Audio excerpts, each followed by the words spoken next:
Eu quero abrir com os irmãos no Evangelho de Lucas. Amém? Eu quero começar lendo um versículo no capítulo 24, o versículo 29. Hoje nós vamos falar de um texto que é muito conhecido por todos nós. Amém? Talvez eu não diga nenhuma novidade aqui, mas também não é a minha pretensão. Eu espero que o Senhor fale aquilo que Ele deseja falar a cada coração nessa noite, amém? Versículo 29, diz assim: E eles o constrangeram, dizendo: Fica conosco, porque já é tarde, e já declinou o dia, e entrou para ficar com eles. Amém? Vamos orar? Senhor de poder e glória, mais uma vez, Senhor, estamos diante de Ti, ó Pai. Ó Deus, nós já Te rendemos louvores, Pai, já adoramos o Senhor, ó Pai, na beleza da Sua santidade, Pai, dessa presença maravilhosa, Pai, que está aqui, Senhor, conosco, Pai. Mas, ó Deus, agora, Senhor, por favor, Pai, fica conosco, Senhor. Traz a Tua palavra aos nossos corações, Pai. Muda a história das nossas vidas nesta noite, Senhor. Mais uma vez, Pai, como tens feito, Senhor, a cada domingo neste lugar, Pai. Em nome de Jesus eu te peço, Deus. Amém, Senhor, aleluia. Amém. Meus amados, eu não vou ler o texto todo, depois se você quiser ler esse texto todo, ele fala sobre os discípulos no caminho de Emaús, né? No capítulo 24, a partir do versículo 13, você vai identificar esse texto e poder lê-lo todo. Eu vou ficar nesse versículo, mas eu vou falar de todo o texto na pregação, amém? Mas esse é o versículo-chave da palavra de hoje. A Vânia, no dia que pregou, ela disse assim, se eu tivesse que dar um tema, né? O tema de hoje é muito simples, fica conosco. Amém? Os discípulos, aqueles 2 discípulos no caminho de Emaús, eles vivenciaram toda aquela circunstância de aparecimento de Jesus, de crescimento da pregação do Evangelho de Cristo Jesus, e eles também presenciaram toda aquela situação terrível de perseguição, de prisão, de morte. E eles estavam naquele caminho, saindo de Jerusalém, indo para Emaús. Não sei se lá era o lugar onde eles habitavam, onde era a casa deles, mas eles estavam indo para lá por alguma razão. Mas eles estavam como nós estamos hoje. Eles estavam num caminho. E no caminho, meus amados, quando nós pegamos o caminho acompanhado de alguém, normalmente nós não vamos calados um do lado do outro, não é verdade? Por exemplo, quando eu entro no carro e vai alguém do meu lado, eu vou para o destino onde nós decidimos ir, nós vamos pelo caminho conversando, confabulando a respeito de muitas coisas. E aqueles discípulos, eles iam por aquele caminho, discutindo exatamente o quê? Nós temos o hábito de discutir os últimos acontecimentos, ou ao menos os mais importantes, os temas mais importantes. E exatamente isso aqueles discípulos estavam fazendo, confabulando lá sobre os temas mais importantes ocorridos naquele momento. E qual era o tema mais importante? A morte e a ressurreição de Cristo Jesus. E eles seguiam por aquele caminho. E eu quero entrar, em alguns pontos desse texto. O primeiro deles, que para mim é muito interessante, é que eles conheciam a fisionomia de Jesus. Eles conheciam quem era Jesus. Eles conheciam todo o aspecto físico de Jesus. E eles conheciam também um pouco, não tudo, mas eles conheciam um pouco das palavras de Jesus. E eles iam por aquele caminho, e de repente, naquela confabulação toda deles, Jesus se aproxima, né? E vem como quem não quer nada, né? Hoje a Maria e o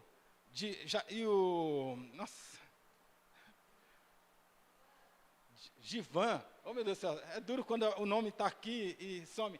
Estavam ali conversando e eu encostei, né? Parei assim e fiquei ouvindo a conversa deles. E aí a minha filha disse assim, nossa, como é curioso, né? Como é curioso e intrometido. Então Jesus também era muito curioso e intrometido, porque aqueles homens estavam conversando, e ele foi se achegando, né? Encostando e ouvindo a respeito de tudo aquilo que eles estavam falando. E fingiu-se, né? Como alguém que desconhecia os fatos, né? E começou a querer ouvir daqueles homens tudo o que se passava. Mas a palavra diz, nesse texto, que Jesus não se deu a conhecer. Eles tiveram como que os olhos fechados, para que eles não percebessem que era Jesus. Por quê? Porque eles conheciam a aparência de Jesus. Eles conheciam a fisionomia de Jesus. Eles conheciam muito sobre o que era Jesus no plano físico. Mas pelo jeito eles desconheciam bastante coisa sobre Jesus no plano espiritual. E as coisas que estão ocultas a nós do plano espiritual de Jesus não podem ser vistas com os olhos da carne. Então esse é o primeiro ponto. Talvez você, meu amado, conheça Jesus. Tem muita gente que diz assim, mas eu conheço Jesus. E eu converso com Jesus. E eu falo com Jesus. Era o mesmo caso desses discípulos.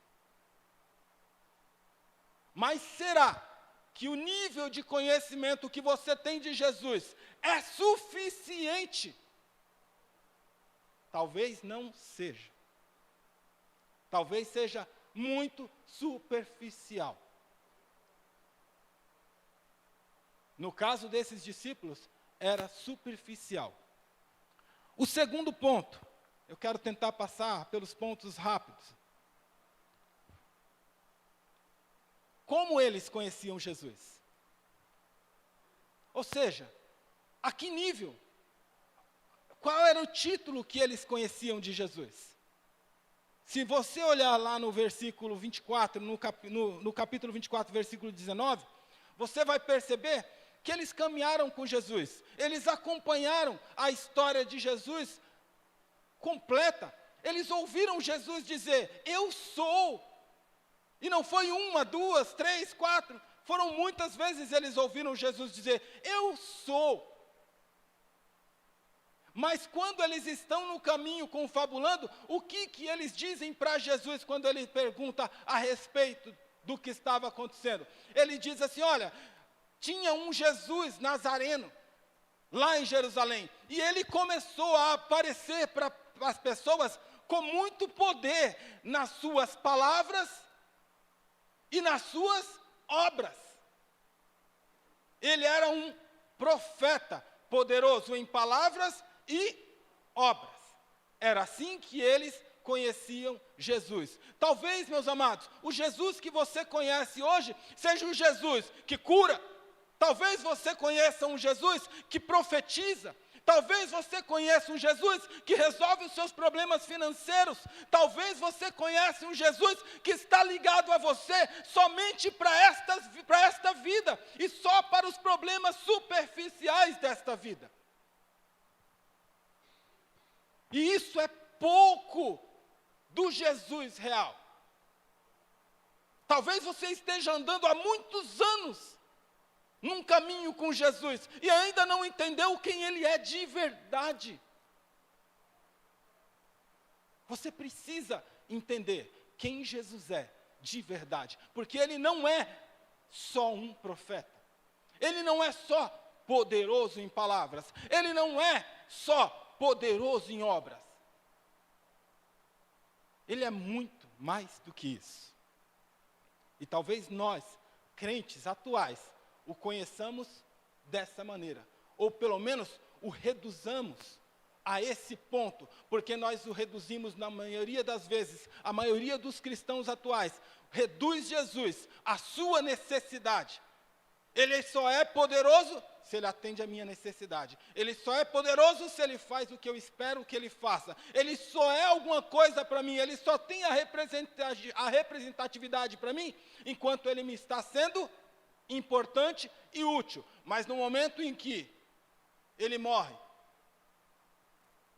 como no caso desses discípulos aqui, as dúvidas, as desconfianças e todas as conversas são de que talvez não fosse exatamente aquilo. Esses homens têm a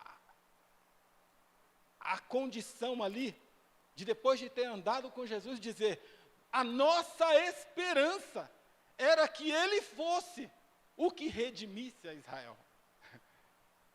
Essa era só uma esperança deles. Olha a que nível eles conheceram Jesus.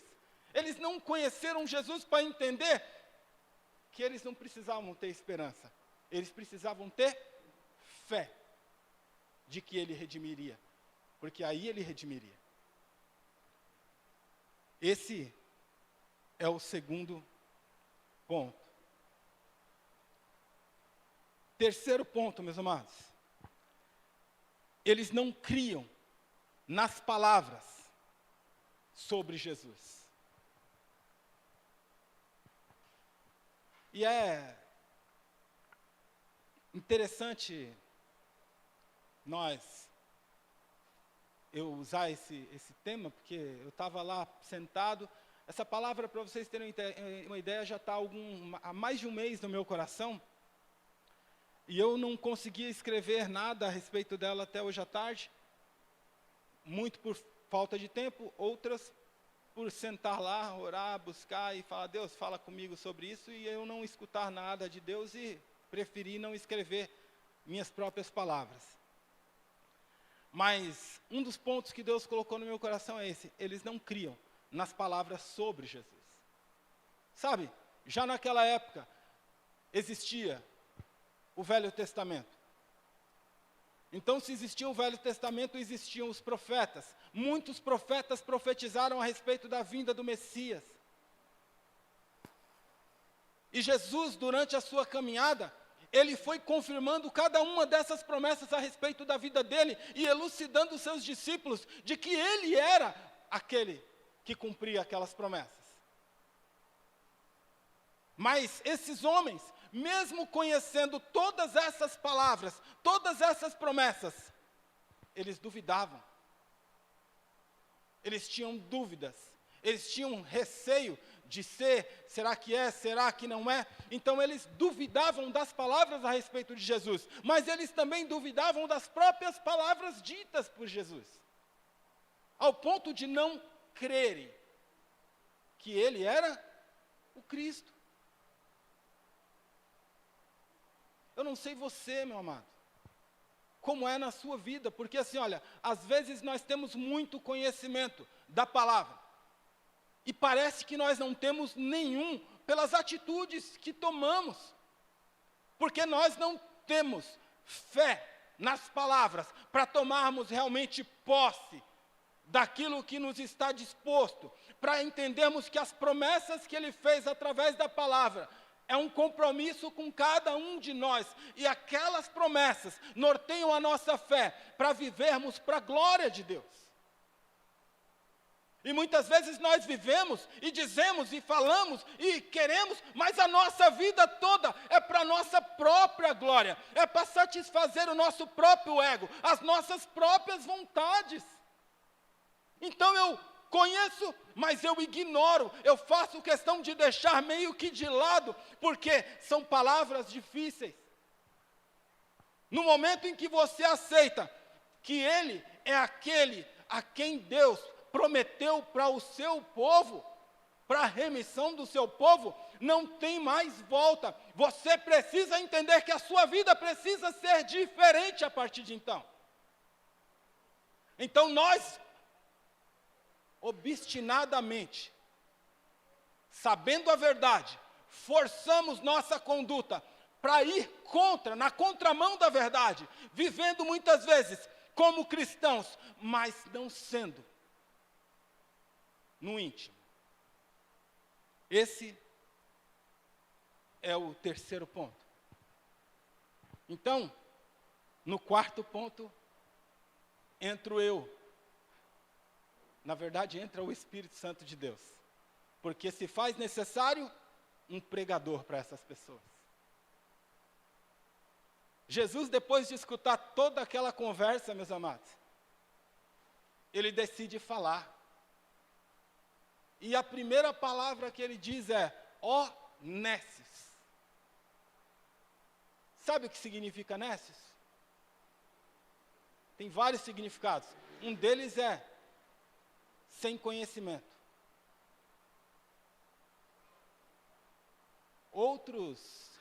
Temos outros aí que são mais pesados de se falar. Mas eu vou ficar nesse de pouco conhecimento.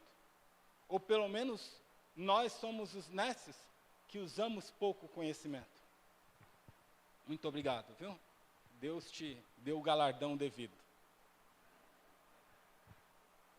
Nós somos aqueles que temos o pouco conhecimento. Mas tem um porém, né? Nós somos também tardios em nos arrepender. Tardios em entender. Por quê? Porque nós não queremos entender rápido as coisas, porque se entendermos rápido, nós precisamos nos arrepender imediatamente. Quando eu chego à conclusão de que eu sou pecador, eu quero mudar isso imediatamente. Eu quero virar essa chave o mais rápido possível.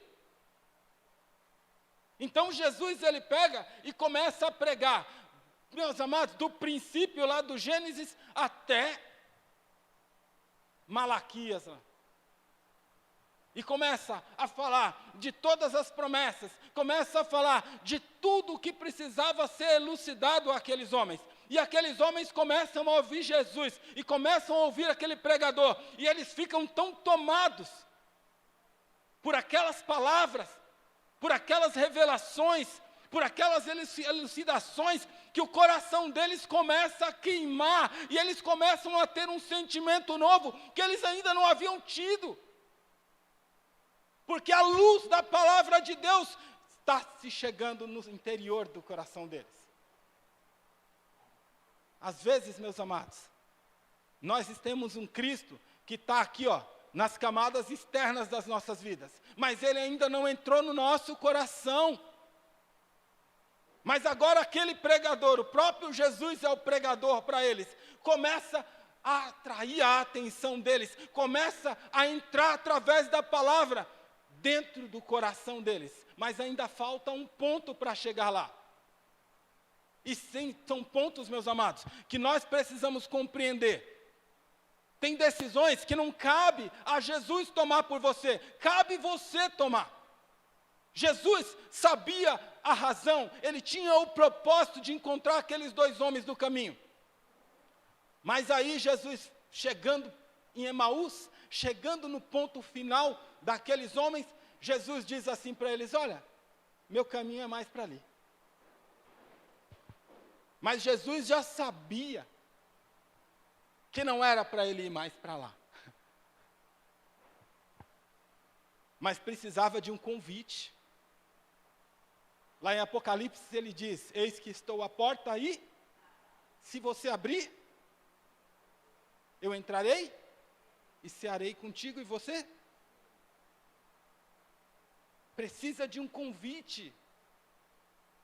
A batida ele já deu, ele já pregou a palavra para aqueles homens, mas faltava aqueles homens entenderem, eu não quero mais largar esse Jesus, eu não sei quem ele é ainda, mas eu sei que ele me é necessário para esta vida, tem algo nele que preciso continuar. E eles dizem, eles fazem, ali aquele constrangimento com Jesus. Não, por favor, fica conosco. Já está muito tarde, o sol já se pôs.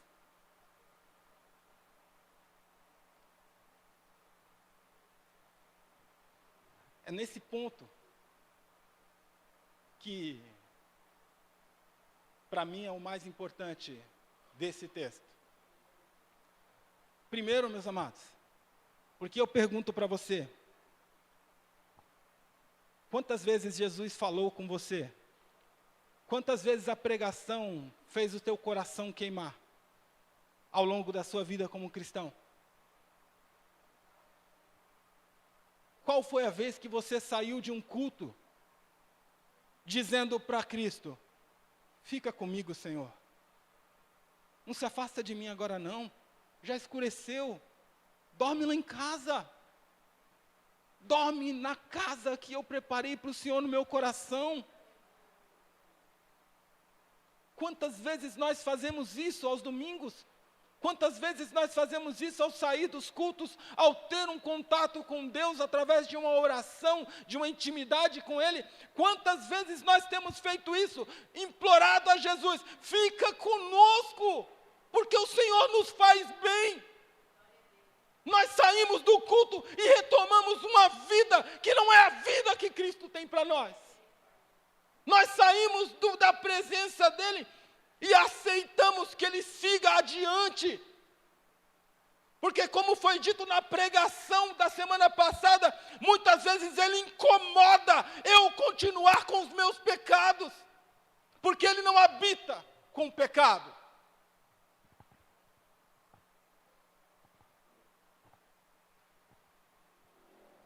Mas aqueles homens tiveram uma atitude nobre, tomados por aquela palavra, por aquele coração que eles não percebiam, mas eles não se tocavam, mas eles sentiam o coração arder. O evangelho, a salvação, o poder manifesto de Cristo chegou ao coração daqueles homens, e o coração deles estava em labareda. Eu não quero que esse fogo se apague. Fica comigo, Jesus. Fica conosco, dorme na minha casa, porque já se faz tarde. Mas já se faz tarde, meus amados, sabe para quê? Para você tomar rumo. Já se faz tarde para você mudar o que você sabe que precisa mudar na sua vida. Já se faz tarde, porque Jesus está presente. Jesus tem andado com você no caminho.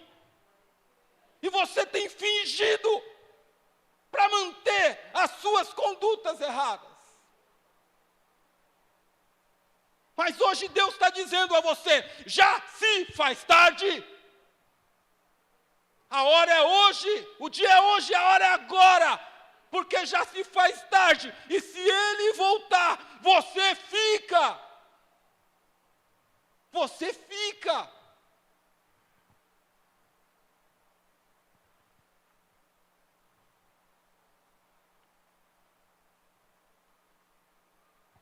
O quinto ponto, eu praticamente já falei, porque eles, agora, depois de terem Jesus como pregador na vida deles, eles não podem mais viver sem Jesus. Eles querem a presença de Jesus ali. Eles precisam da presença de Jesus. Eles precisam que Ele continue a obra que Ele começou. Versículo 24, capítulo 24, 28 a 29.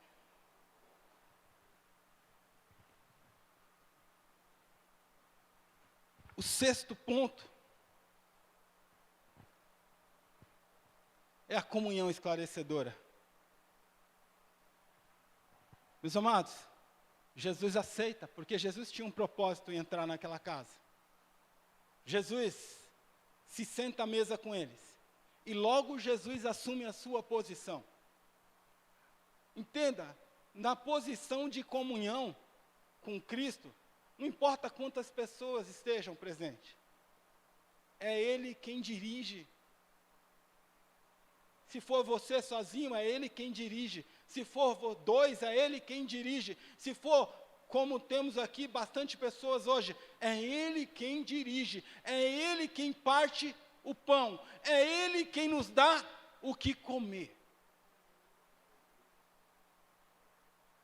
Jesus senta à mesa daqueles homens, Ele senta e entra na intimidade, no interior daquelas vidas, e Ele parte o pão. Como o Denis falou, dia 14, nós estaremos participando da nossa Páscoa. No momento em que Jesus parte aquele pão, e Ele dá de comer àqueles homens, uma coisa que você precisa entender, no momento que você come do pão da vida, dado por Jesus, que significa a própria carne dele, você agora passa a ser parte com Ele. Aqueles homens passam a ser parte com Ele. E certamente naquela mesa, apesar de estar oculto no texto, havia um cálice a ser bebido. E aqueles homens também beberam daquele cálice. E agora eles são um com Jesus. E no momento em que você é um com Jesus, não existem mais segredos. Não existe mais vista oculta. Porque agora eu não enxergo mais o Jesus da aparência da minha vista humana. Agora o Jesus que eu enxergo é aquele que o meu coração enxerga e o enxerga muito bem. Porque é o Jesus que aquece a minha vida, é o Jesus que muda a história da minha existência. É o Jesus que faz entender que lá no centro da vontade dele tem um propósito exclusivo para mim.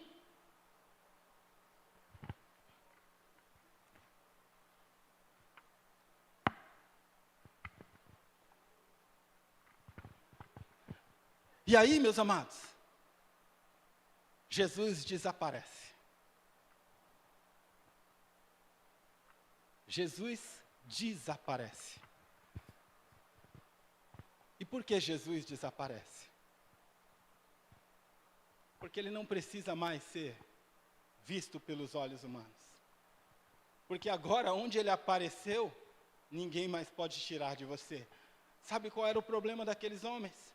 Assim como é o problema de todo o povo de Israel, eles precisavam de um líder, eles precisavam de um profeta, eles precisavam de um juiz, eles precisavam de um rei que servisse a Deus direito, para que eles olhassem e dissessem assim, ó, eu estou junto com aquele ali, ó, eu caminho junto com ele, eu faço junto com ele, eu sou crente igual a ele, eu sigo os mesmos caminhos dele. Aqueles homens, quando Jesus é morto, eles voltam para a mesma circunstância que o povo de Israel voltava sempre, que perdia um Moisés, que perdia um Josué, que perdia um Eliseu, que perdia um Davi, porque eles ficavam sem norte, eles não sabiam buscar a Deus sozinho, sem ter um bom exemplo para seguir.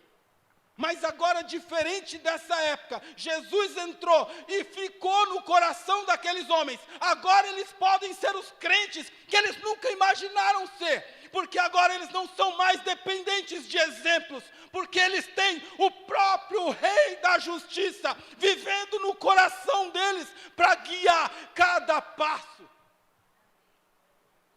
E agora não dá mais para ficar parado no tempo, esperando acontecer algo. Agora eu preciso voltar para o centro da vontade do Deus vivo. E esse é o 8º ponto. Preciso voltar para o centro da vontade de Deus. Meus amados, a vontade de Jesus para você é muito mais do que você imagina. A vontade de Jesus para você é muito mais do que você ser bem-aventurado no seu trabalho. É muito mais do que você ser um bom pai, uma boa mãe. É muito mais do que você ser um bom estudioso. É muito mais do que tudo o que diz respeito a essa vida. Você viver no centro da vontade de Deus é você viver com um coração vivo, enxergando os propósitos dele, enxergando os princípios de vida dele, enxergando esses princípios que são de amor, que se achega àqueles que estão perdidos, para que eles sejam encontrados no caminho. Jesus tem um propósito através da sua vida. Ele não te chamou à toa, Ele não te escolheu por nada. Ele te escolheu porque existe algo em você para ser realizado pelo poder dEle. Ele quer realizar coisas através da tua vida, e muitas vezes você está parando, você não está deixando, porque você está resistindo a esse conhecimento, você não busca esse conhecimento, você prefere continuar como um nécio, desprovido de conhecimento. Você prefere muitas vezes continuar, dificultando para que se torne cada dia mais tardio, para que seja cada vez mais no fim da vida. Eu já encontrei muitas pessoas que diziam assim: eu não aceitei Jesus ainda porque eu sou jovem, vou aproveitar a vida agora e depois quando eu for mais velho, eu aceito. Só que a vida, ela é tão ínfima, perto da vida eterna, que pode acontecer de você não aproveitar nenhuma das duas coisas. Mas Jesus, Ele começa a sua pregação dizendo isso: nós somos nécios, ou seja, desprovidos do conhecimento necessário, mas principalmente, nós somos tardios, ainda quando nós entendemos, ainda quando nós possuímos algum conhecimento, nós dificultamos para que seja cada vez mais tarde o assumir da responsabilidade. Por quê? Porque nós não queremos largar coisas que nós gostamos. Nós temos compromissos com pessoas, então assim, olha, eu não posso dizer para a pessoa que agora eu sou crente, eu não bebo mais. Eu não posso dizer para a pessoa, agora eu sou crente, eu não participo mais de festas profanas, de festas mundanas.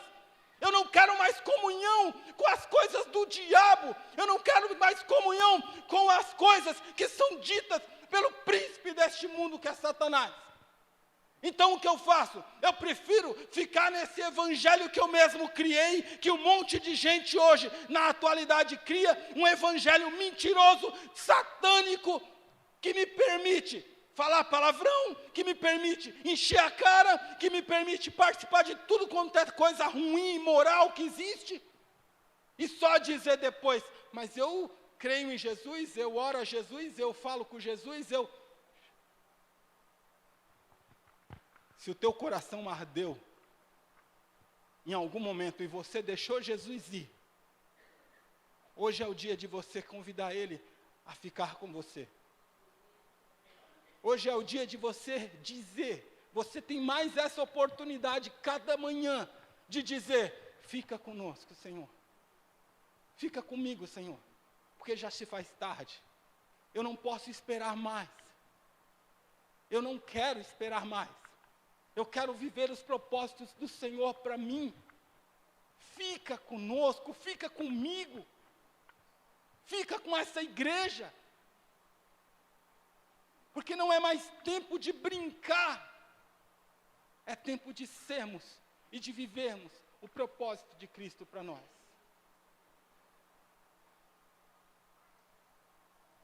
Meus amados, eu dizia na escola dominical, quando eu dei aula sobre o capítulo 2 de Romanos, que todo mal surge do centro das nossas vidas, todo mal produzido por nossas vidas surge do nosso coração. Mas Jesus, Ele quer entrar hoje no seu coração para produzir todo o bem. Mas você precisa dizer isso para Ele: fica comigo, Jesus. Fica comigo. Tem um louvor do Voz da Verdade que diz, que ele colocou o tema Deus dormiu lá em casa. Porque eles entendem, alguns teólogos entendem que Jesus não dormiu na casa desses homens. Jesus sentou para comer pão com eles, e quando partiu o pão, ele foi conhecido desses homens, e imediatamente aqueles homens, mesmo à noite, foram embora e voltaram para Jerusalém. Mas alguns outros defendem que Jesus dormiu aquela noite com aqueles homens. E logo de manhã, no partir do pão, ele se fez conhecido daqueles homens e desapareceu. E aqueles homens pegaram o seu caminho e voltaram para Emaús. Isso não importa. Se ele dormiu, se ele não dormiu, eu sei do seguinte: o Deus que nós cremos, Ele não dorme e nem tosqueneja. Até quando você acha que Ele está dormindo, Ele está trabalhando. Porque Ele não perde, nenhum ponto importante das nossas vidas. Então, meus amados, hoje, tudo que eu posso dizer para você, para finalizar, fica conosco, Senhor, porque já se faz tarde, já não temos muito tempo para consertarmos nossas vidas, já não temos muito tempo para dar lugar para Jesus trabalhar e mudar a nossa história, já não temos muito tempo.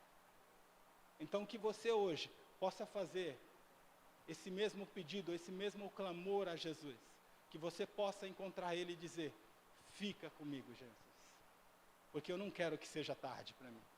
Amém? Que Deus vos abençoe. Amém? Eu quero chamar o presbítero Ricardo.